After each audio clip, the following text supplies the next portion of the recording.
Selamat datang di Bara Digital Ministry. Malam hari ini kita akan kembali belajar kebenaran firman Tuhan. Dan mungkin buat teman-teman semua, ada banyak pertanyaan dalam kehidupan kita di tengah-tengah kehidupan iman kepada Tuhan. Dan kita percaya Tuhan itu baik, tapi mungkin kenapa banyak penderitaan dan kesusahan yang dialami. Nah, hari ini kita akan mau belajar bersama-sama dengan hambanya Pendeta Daniel Ronda. Dan teman-teman bisa berkomentar atau membagikan pengalaman seputar dengan apa yang akan kita dengar malam hari ini. Sebelumnya kita berdoa. Tuhan Yesus, kami sungguh rindu pimpinan-Mu beserta kami. Memenuhi kami dengan kebenaran firman yang akan disampaikan oleh hamba-Mu Pendeta Daniel Ronda. Berkati beliau, berkati kami semua. Dalam nama Yesus kami berdoa. Amin. Selamat malam Pak Daniel, saya persilakan. Keluarga besar Bara Digital Ministry yang berbahagia, senang berjumpa saudara kembali bersama saya Pendeta Daniel Ronda. Kali ini kita boleh kembali berjumpa dan khusus saya akan membahas tentang mengapa ada kesakitan dan penderitaan. Pertanyaan tentang hal ini sudah ada sejak dahulu kala, sejak mungkin manusia ada dan terus akan ditanyakan sampai kepada akhir zaman atau sampai Kristus datang. Memang pertanyaan ini menjadi klasik karena ada pengajaran-pengajaran yang salah di dalam gereja. Seperti ada yang mengatakan kalau saya menjadi Kristen, saya tidak akan menderita lagi dan tidak akan ada lagi sakit penyakit.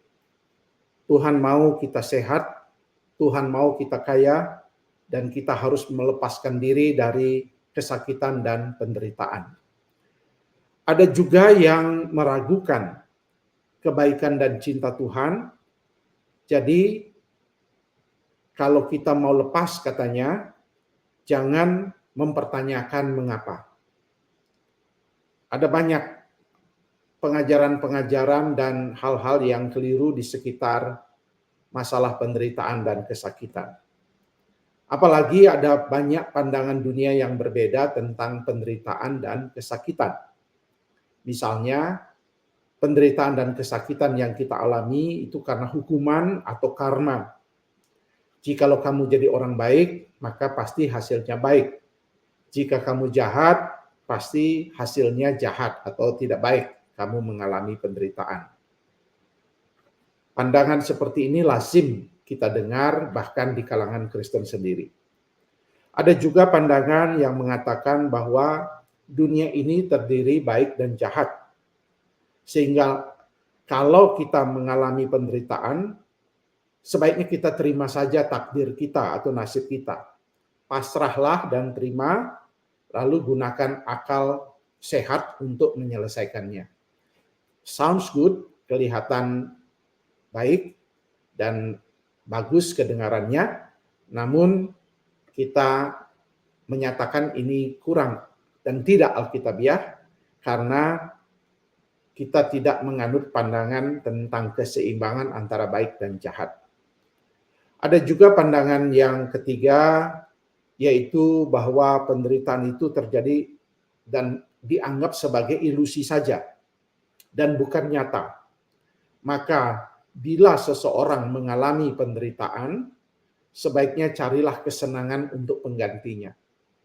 Maka tidak heran ada orang yang mengalami stres atau penderitaan pergi mencari kesenangan, hiburan untuk mencari penggantinya. Situasi seperti ini biasa kita lihat di dalam kehidupan orang-orang yang ada di kota besar. Benarkah pandangan ini? Tentu di kesempatan yang pendek ini tidak mungkin kita akan secara tuntas membahas mengapa ada penderitaan. Namun, secara khusus kita mau melihat pesan Tuhan tentang penderitaan yang saya ambil khusus dari 1 Petrus pasal 4 ayat 12 sampai 19. Saya bacakan terlebih dahulu untuk saudara.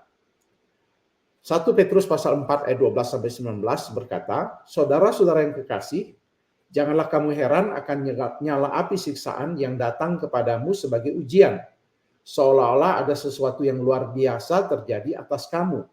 Sebaliknya bersukacitalah sesuai dengan bagian yang kamu dapat dalam penderitaan Kristus, supaya kamu juga boleh bergembira dan bersukacita pada waktu Ia menyatakan kemuliaannya. Berbahagialah kamu jika kamu dinista karena nama Kristus, sebab roh kemuliaan, yaitu roh Allah ada padamu. Janganlah ada di antara kamu yang harus menderita sebagai pembunuh atau pencuri atau penjahat atau pengacau.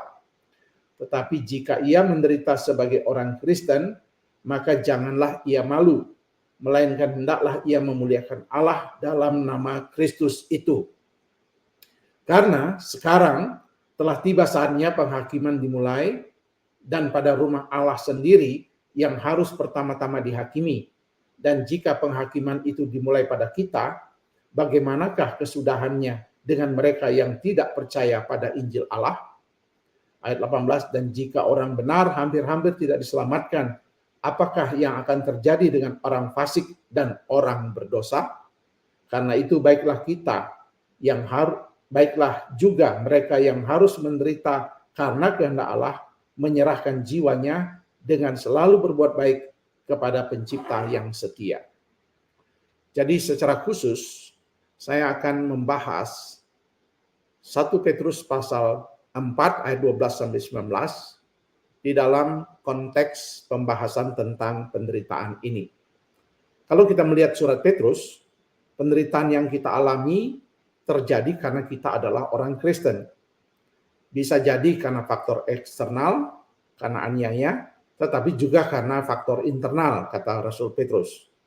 Maka untuk itu kita harus teguh dan waspada. Nah, apa yang Petrus katakan tentang penderitaan ini tentu memiliki korelasi dengan semua penderitaan yang kita alami saat ini. Maka mari kita menggali makna dan apa maksud daripada penderitaan bagi kita orang percaya.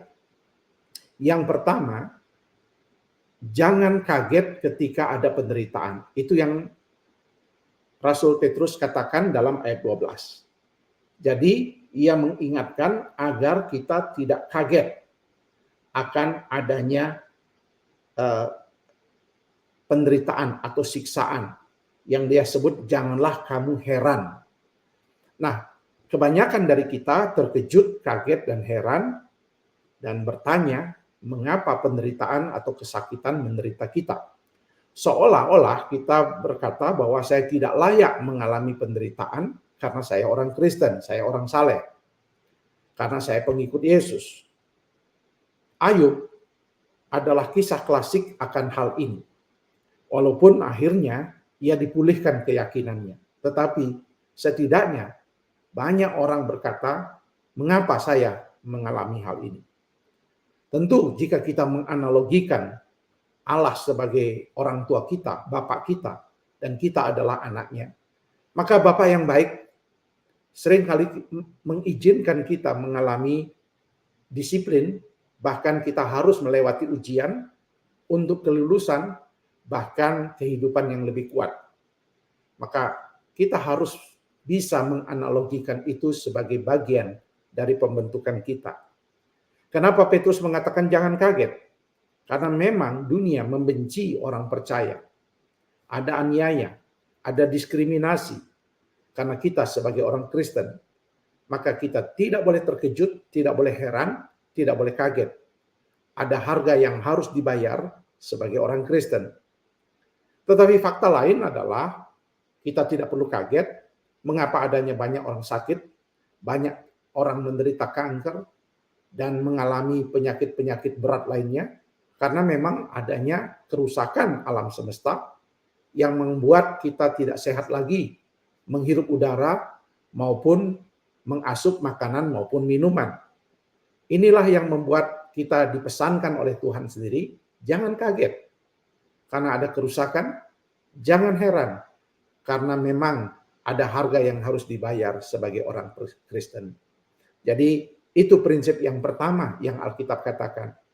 Jangan pernah heran dan kaget akan penderitaan itu.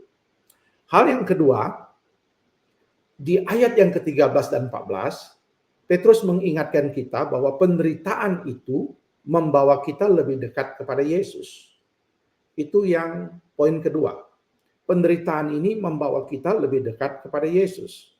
Di mana dikatakan ayat yang ke-13 dikatakan bahwa sesuai dengan bagian yang kamu dapat dalam penderitaan Kristus.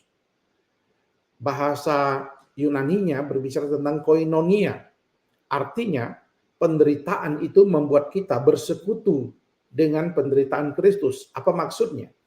Petrus ingin kita memahami bahwa tidak ada yang bisa mendekatkan kita kepada Kristus selain saat kita melalui masa-masa sulit. Bukan berarti penderitaan itu sendiri secara otomatis membuat kita datang kepada Kristus, tetapi bagaimana kita meresponi penderitaan. Ketika kita tersungkur, dirobohkan berkali-kali, maka jika kita benar-benar memiliki relasi yang akrab dengan Tuhan, maka yang Tuhan mau hancurkan adalah kesombongan kita. Tuhan mau hilangkan adalah keputusasaan kita. Dan kemudian kita berseru kepada Tuhan, memohon pertolongan, dan percaya Tuhan ada bersama kita. Seringkali ketika penderitaan, kita hanya melihat ke belakang, dan tidak pernah melihat apa tujuan hal ini terjadi. Ketika Tuhan mengizinkan kita melewati masa-masa sulit, Ia mau kita menjadi serupa dengan Yesus. Maksud Allah adalah agar rasa sakit dan penderitaan kita menggerakkan kita dari tempat kita berada sekarang ke tempat Kristus berada, yaitu kemuliaannya. Maka di ayat yang ke-13-14, sikap yang benar menghadapi penderitaan dan kesakitan memiliki sifat-sifat Kristus, yaitu sukacita, ada kegembiraan, ada rasa syukur, pasrah, tapi pasrah yang ada di dalam Tuhan ketika melewati penderitaan. Itu yang kedua. Yang ketiga, apa pelajaran dari penderitaan dan kesakitan yang kita alami? Yang ketiga adalah penderitaan menyebabkan kita harus memeriksa diri kita sendiri. Ayat 15-18. Kalau kita melihat ayat 15 dikatakan, janganlah ada orang di antara kamu yang harus menderita sebagai pembunuh, atau pencuri, atau penjahat, atau pengacau. Tetapi jika ia menderita sebagai orang Kristen, maka janganlah ia malu, melainkan hendaklah ia memuliakan Allah dalam nama Kristus itu. Jadi yang ketiga, penderitaan menyebabkan kita memeriksa diri kita. Penderitaan itu dan kesakitan ternyata bukan hanya karena kita jadi orang baik, tetapi bisa jadi karena kesalahan kita. Itu ayat 15. Mungkin kita melakukan kesalahan. Yang berikutnya bisa jadi karena kita dianiaya. Di dalam konteks Rasul Petrus, jemaat di sana dipaksa menyembah kepada kaisar. Dan mereka diminta untuk tidak malu. Karena apa? Karena ayat 17 dan 18 berbicara tentang penghakiman yang akan terjadi kepada mereka yang tidak percaya Injil, kepada yang fasik dan yang berdosa. Maka seharusnya penderitaan itu tidak membuat kita menjadi tidak taat karena ada penghakiman. Justru penderitaan dan kesakitan membuat kita menguji diri kita sendiri di hadapan Tuhan, yang membawa kita kepada ketaatan. Apakah ini karena kesalahan saya? Cara makan saya mungkin sebagai contoh praktisnya? Atau cara hidup kita? Cara pola kita dalam hidup kepada sesama yang perlu kita periksa? Atau dengan kata lain, dosa-dosa apa yang kita lakukan yang perlu kita periksa di hadapan Tuhan? Tetapi jika kita dianiaya karena faktor eksternal, bersyukurlah. Karena itu adalah bagian dari perjalanan kita sebagai orang percaya. Itu yang ketiga, yaitu kita diminta untuk menguji diri kita sendiri. Self-examination. Hal yang keempat, yang terakhir adalah apa yang kita bisa lihat dari penderitaan ini. Penderitaan mengajarkan kita untuk mempercayai Tuhan. Ayat 19. Apa maksudnya? Ketika penderitaan yang kita alami, sebenarnya tidak banyak hal yang bisa kita lakukan. kesehatan kita, pasti kita akan menuju kepada masa-masa tua, masa-masa di mana tubuh kita, kemah tubuh kita menjadi lemah. Uang kita juga di bank tidak akan mungkin menjamin selamanya. Bisa jadi ada kolaps ekonomi, dan kita berdoa supaya itu tidak terjadi. Tetapi tidak banyak yang kita bisa lakukan bila terjadi hal-hal yang tidak bisa kita kontrol. Namun sesuatu yang kita bisa lakukan adalah dalam menghadapi penderitaan itu adalah mempercayai Tuhan, mempercayai kesetiaan Tuhan, dan keyakinan bahwa Dia memelihara hidup kita dan menjaga keluarga kita dan menjaga bangsa kita. Jadi ketika bencana alam datang, sebagaimana saya alami minggu lalu, ketika banjir besar datang di tempat kami mengadakan rapat dan juga pelayanan rohani, tidak banyak yang dapat kita lakukan ketika air naik. Ketika air sampai ke kepala kita hanya bisa melakukan pengungsian, berpindah. Tidak ada yang bisa kita lakukan ketika menghadapi penderitaan. Tetapi ketika masalah itu datang, kita percaya semua dalam kontrol Tuhan. Nah, lalu pertanyaannya adalah, bagaimana caranya? Tentu ayat 19 dikatakan, baiklah mereka yang harus menderita karena kehendak Allah menyerahkan jiwanya. Cara yang pertama adalah menyerahkan jiwanya. Apa artinya menyerahkan jiwanya dalam konteks Rasul Petrus? Artinya mempercayai Tuhan dengan sepenuh hati. Bahwa Tuhan, pemilik alam semesta ini, pengontrol seluruh kehidupan ini, akan menjaga dan memelihara, serta memberikan yang terbaik di tengah kesakitan dan penderitaan kita. Mungkin situasinya tidak berubah, tetapi saya yang berubah, yaitu menjadi orang yang lebih dekat dengan Tuhan, karena saya percaya Tuhan itu baik. Jadi cara kita mempercayai Tuhan adalah dikatakan dalam Rasul Petrus ayat 19, menyerahkan jiwa, mempercayai dengan sepenuh hati.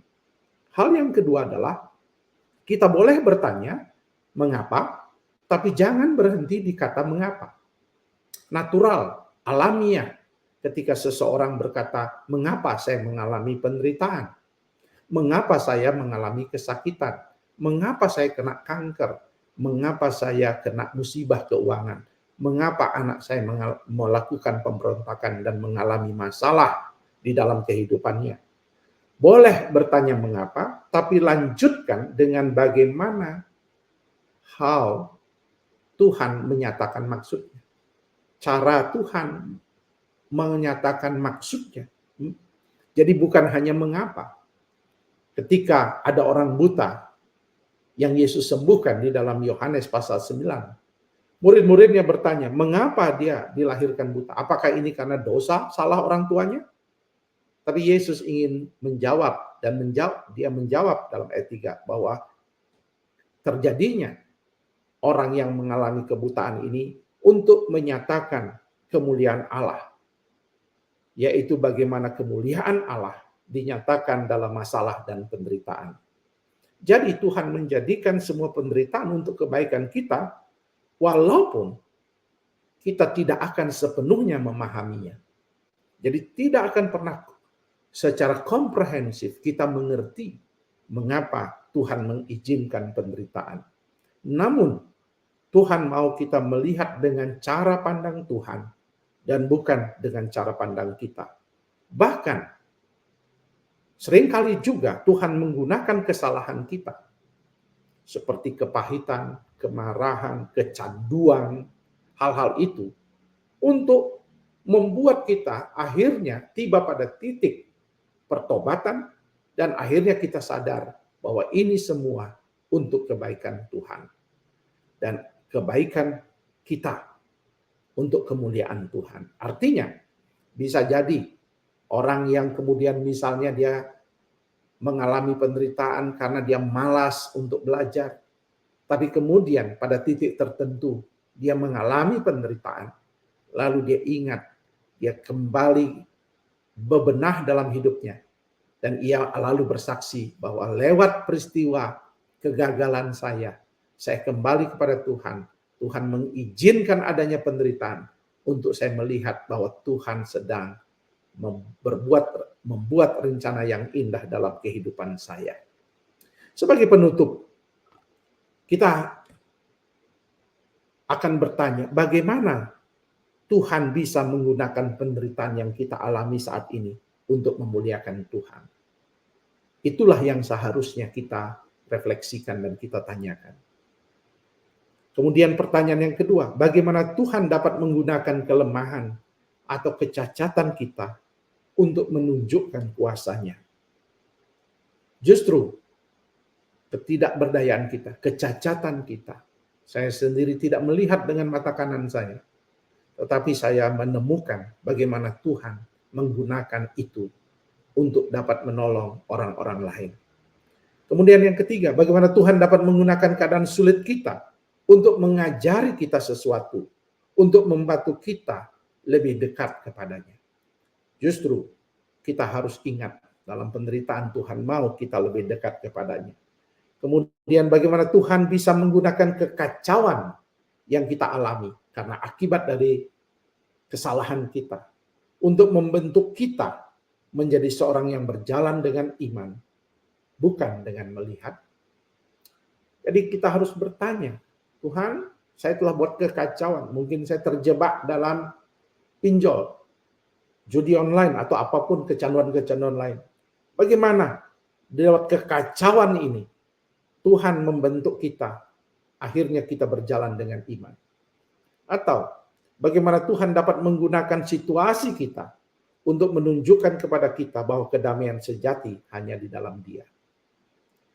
Mungkin yang paling penting, yang paling bermasalah dari semua penderitaan, bukan karena penderitaan itu tidak bisa kita tangani, tetapi tidak ada damai lagi di hati, tidak ada shalom lagi, tidak ada Tuhan lagi, tidak ada sukacita dan kemuliaan Tuhan di dalamnya.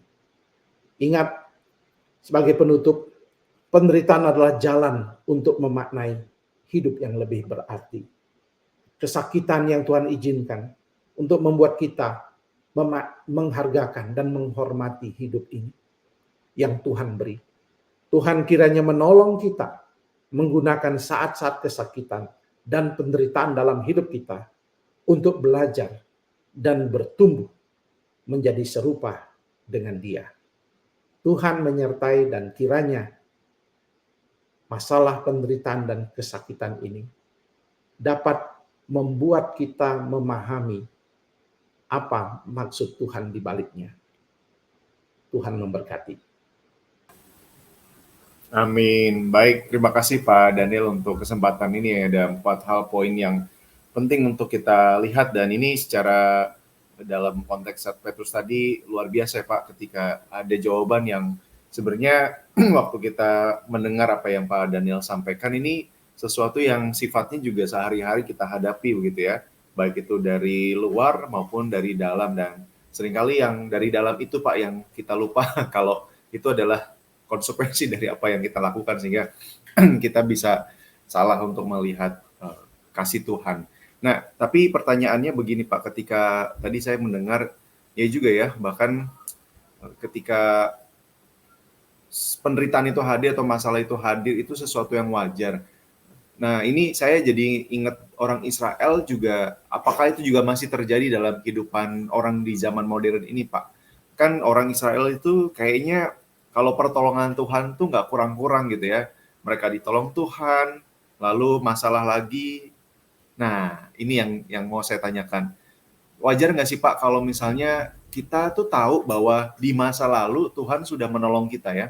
Tuhan sudah menolong kita di masa lalu, tapi wajarkah ketika kita menghadapi masalah yang mungkin sama atau berbeda, lalu ya Tuhan tolong saya di masa lalu, tapi hari ini tetap saya khawatir, tetap saya takut, tetap saya kayaknya nggak enak merasakan itu. Tuhan pasti tolong, tapi kayaknya nggak ada damai dalam hidup saya. Nah, ini kenapa Pak? Dan apa yang bisa kita lakukan kalau terjadi begini Pak? Ya, saya rasa itu pertanyaan yang baik sekali, Bung Hedi, karena semua kita mengalami hal yang sama.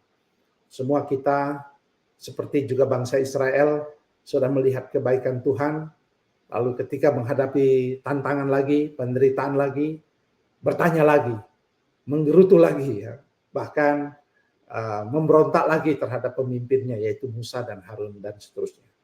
Saya rasa itu gambaran kita juga, dan saya teringat akan teolog-teolog reformasi yang mengajarkan kita bahwa hidup ini sebuah proses. Bahkan John Bunyan mengatakan hidup ini sebuah perjalanan bagaikan seorang musafir yang di dalam perjalanan itu akan terjadi jatuh bangun. Dan respon kita juga seperti itu. Ada masa kita sungguh dekat dengan Tuhan, ada masa di mana kita down dan turun dengan Tuhan. Saya rasa solusi yang kita lakukan adalah berdisiplin dalam keyakinan, bukan hanya mengandalkan outcomes. Jadi kita sudah dilatih untuk tidak melihat outcomes. Sebagai contoh, ketika saya menghadapi sakit lalu saya tidak sembuh, saya tidak berfokus pada kesembuhan, tetapi berfokus pada relasi dengan Yesus. Kalau saya berfokus pada kesembuhan dengan mata saya, mungkin saya tidak akan pernah percaya kepada Tuhan. Tetapi saya berfokus pada Yesus yang adalah Tuhan, dan dari situ Tuhan mengizinkan saya melihat kemuliaan apa yang Tuhan nyatakan lewat penderitaan dan kesakitan saya. Jadi memang itu membutuhkan disiplin, membutuhkan komunitas untuk menguatkan, membutuhkan pengajaran, makanya kita berdisiplin dalam ibadah, penyembahan kita, dan seterusnya sehingga kita semakin terbentuk. Dan seperti Bung Febi katakan, intinya memang kita selalu mengalami jatuh bangun. Kita selalu mengalami proses dan kita sedang dibentuk. Tidak akan pernah sempurna sampai Kristus datang, tetapi kita selalu siapkan diri kita untuk berelasi dengan Kristus. Seperti itu, Bung. Baik, wah terima kasih untuk jawabannya, Pak. Nah, tadi di ayat itu Pak Daniel kita sudah membaca dan mendengar ya, Pak. Dari Pak Daniel sendiri apa sih, Pak, artinya? Kayaknya itu apakah itu gambaran metafora atau hiperbola ketika ayat itu ada frasa yang berkata bahwa hampir-hampir gitu ya, orang percaya itu hampir-hampir tidak diselamatkan. Nah, apa juga Pak, itu artinya penghakiman bagi orang percaya itu seperti apa sih Pak? Ya, ini bahasa metafora memang ada yang ahli sarjana Alkitab mengatakan memang bahasa Rasul Petrus lebih sederhana dibanding dengan bahasa teologis Rasul Paulus. Kita ingat Rasul Paulus adalah seorang ahli Taurat, juga seorang Farisi, mantan orang Farisi, dan seorang yang memang berguru di bawah guru Gamaliel yang begitu terkenal di zaman itu. Tetapi Petrus memang lebih simpel dalam menyajikan, tetapi intinya sama. Dia sebuah bahasa metafora saja. Bukan berarti orang percaya hampir-hampir tidak diselamatkan itu hanya gara-gara penderitaan, tetapi dia menggambarkan kenyataan yang dihadapi orang percaya dan dia membahasakannya secara sederhana kepada orang-orang di perantauan bahwa waspadalah, jangan sampai kamu tidak siap membayar harga karena penderitaan itu, atau jangan sampai kamu tidak taat.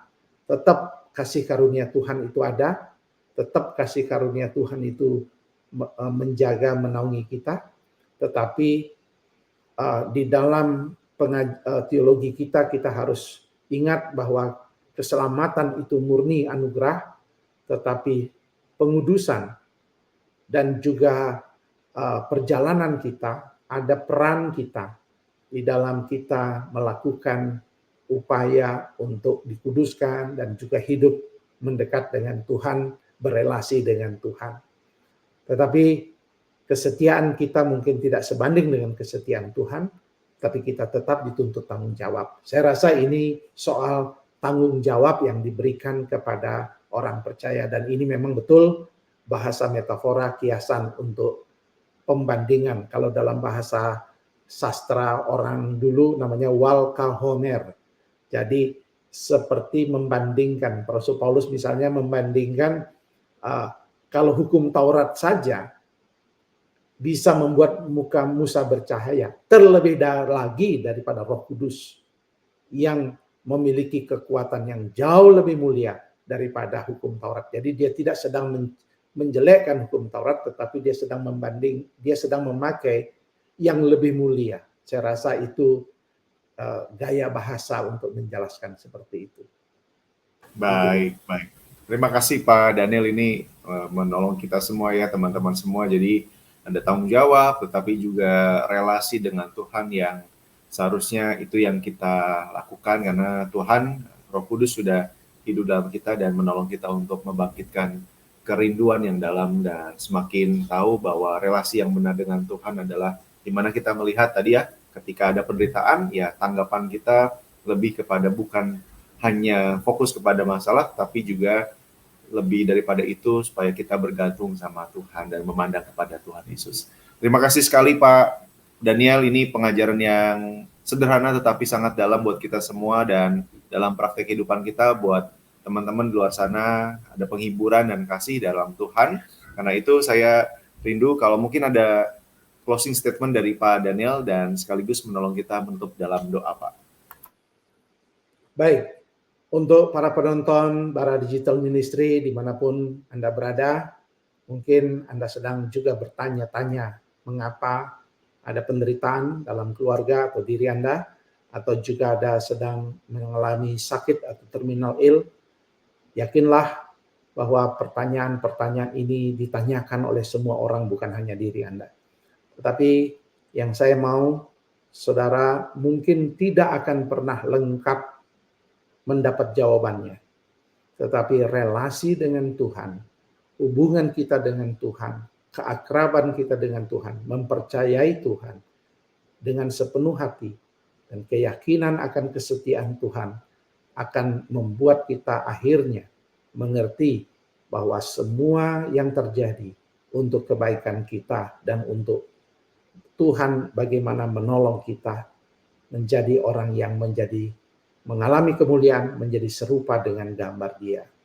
Jadi kita tidak melihat outcome secara manusia, tetapi kita melihat outcome, hasil yang Tuhan mau, bukan yang kita mau.